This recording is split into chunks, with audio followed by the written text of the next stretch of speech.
Hi everyone, I'm Michael Manrique and I'm one of the Habit Guys. We teach realtors prospecting habits so they finally become top producing agents. And welcome to the Realtor Habits Podcast, where agents don't need more stuff, they need better habits. Before we get into today's episode, I want to let you know this episode is brought to you by our Habit Guys Facebook group. We all want to prospect consistently and be more organized. Well, to do that, we need to think, and act like a top producer. Watch us prospect live and teach you every week for free in our Facebook group how to get more expires listings, FSBOs listings, connecting with your sphere, know what to say to not sound salesy, but instead make friends and connect. All you have to do is visit us at www.habitguys.com/Facebook and learn all the skills top producers use in their day-to-day business.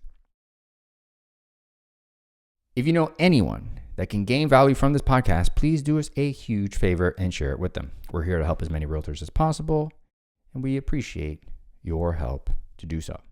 All right, let's get into today's episode. Today's episode is called The Mindset and Strategy to Stop Feeling Salesy. That's right. A comment that I hear often from real estate agents and our students is this idea that the reason why they don't want to make calls specifically to people that they know is because they don't want to sound salesy. What does that mean?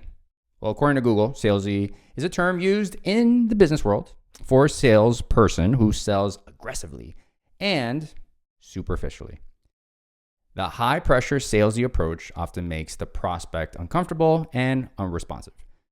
Businesses hate to deal with such salespeople who are pushy and do not listen to the prospect. There's your Google definition there. So the problem is that maybe, number one, it's hard to identify what this salesy line is, right? How do you know you're not being salesy? It's a feeling, right? It's a feeling that you get probably right before you make a call, right before you decide to prospect. You're not 100% sure. There's an unknown aspect if you're going to come across salesy, right? And this has to do primarily with what are your expectations of the call, right? At a cognitive level and an unconscious level.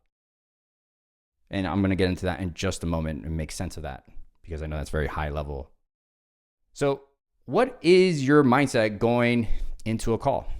And what are you feeling and focusing on if you're feeling salesy? Like what thoughts are coming through your mind? Are you feeling butterflies in your stomach? Are your palms sweating? Is your heart racing? Is your neck tightening? Is your back aching? Right? These are indications that you are unsure. There's some unknown component. What's going to happen after you dial that phone, which is now making you, the way that it's communicated is that the general theme of why you aren't prospecting is because you are concerned about coming across as salesy. So where does this come from? Psychologically, right?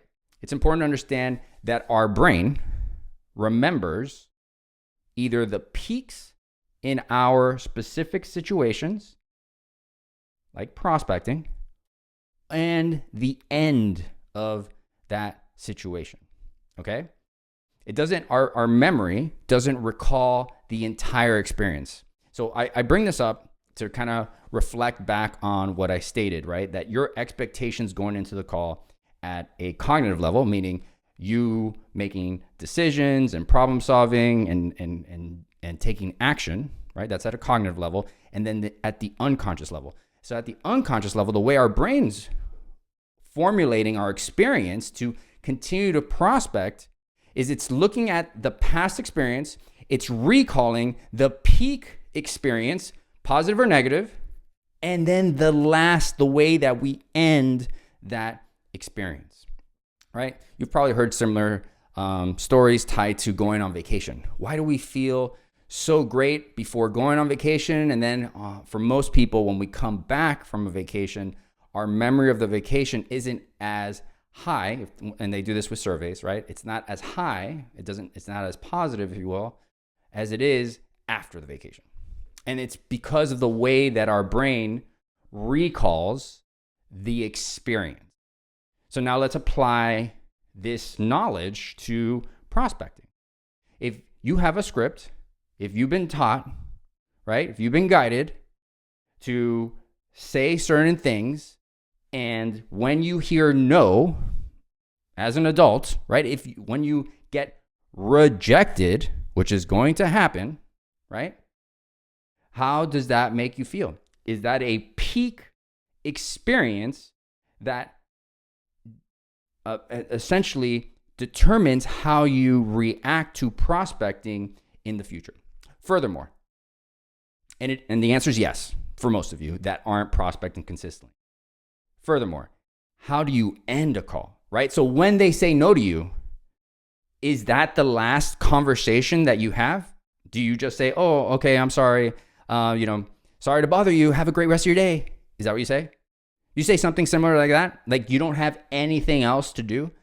If that's the case, you are ending the call, right? Being essentially, superficial as Google defined the term salesy, right? We're essentially going in to serve ourselves and not serve others. And inherently, there's something missing there, right? Specifically with our sphere, right? Where there is some sort of care, right? Of the other person. And we don't want to just take from the relationship. So now we understand at a cognitive level, our expectations going into a call need to be restructured. And then the end of the call needs to be restructured as well for us to start learning and feeling and understanding that prospecting doesn't necessarily have to feel salesy. It doesn't necessarily need to be superficial. So how do we go about doing so? Well, that's exactly how our scripts are designed. So you could go get them at www.habitguys.com/free. There you'll find our scripts and free guides that we offer real estate agents. So the way that we do this is, number one, at the very top of our script, you'll see this mindset that you want to go into your prospecting day with, which is you're getting to know someone. That's the theme. You are getting to know someone. Now, we're going to play with the word know here, right? So know can be used and understood in two different ways, right? So primarily, we're getting to know someone, K-N-O-W. When you use our script, we ask questions in a certain way to engage in a conversation, okay? We are looking to have great conversation. If you're not having great conversations, and then that person that you're trying to connect with is just not in a place that's ready to connect with you, and that is okay. Okay? So either our script is going to get you to have a great conversation because of the way that we format our questions and our answers and our responses, I should say, or the other expectation is you're going to get to know, N-O. And that was the part I was just referencing, right? And it should be the expectation that if someone is not expecting your call, that the majority, so that's more than 50% of the time, easily more than 50% of the time, you should expect to hear N-O at some point during the script, during the part where you're attempting to connect with them on a real estate basis, okay? Now, this applies both to your sphere and cold leads. We have the same methodology. So now that we have addressed the cognitive part, the expectations going into a call, right? Knowing that it's okay. In fact, it's the majority of your calls, they're going to say NO to you, and that should be expected.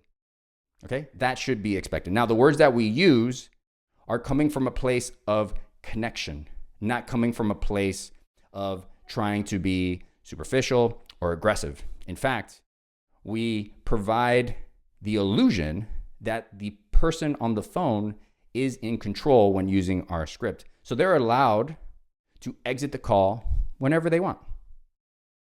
So ultimately, now we have this expectation where we know going into the call, the vast majority of the time, the vast majority, I think that's an accurate statement, we are going to hear no when we try to connect with someone that's not expecting to talk to us. And then what's also important to know is that the script is designed to have a conversation and connect. That is the primary goal of our script. Not to be aggressive, not to be salesy.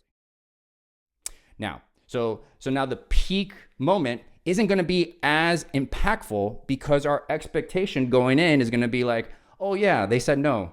I was expecting that. And I wasn't aggressive, and I gave them an out, and I let them deal with whatever they're dealing with in their reality, in their life situation today that has nothing to do with you or I that are trying to connect with them. All right, so now let's address the end, right? So our brain recalls the peak experience and the end of that situation. So what we teach is that you should always be ending the call coming from a place of service. The metaphor I like to give to students is thinking of you taking off your real estate hat and putting on your friend hat, okay? And what you're gonna do here is, it's in the script, you're literally just going to ask them again for permission to ask another question, and then you're going to see if you could assist them by offering some quality vendors in your marketplace. Or if it's your sphere, you're going to engage them with some understanding of some vendor that could potentially assist them in the future or can help you grow your vendor list.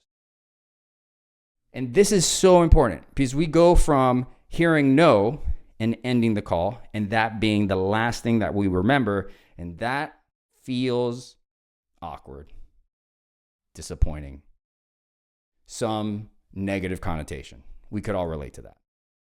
So instead, we have a strategy where it's NO, they say no to us, and it's like, hey, no problem. Do you mind if I ask you, one or two more questions before you hang up on me?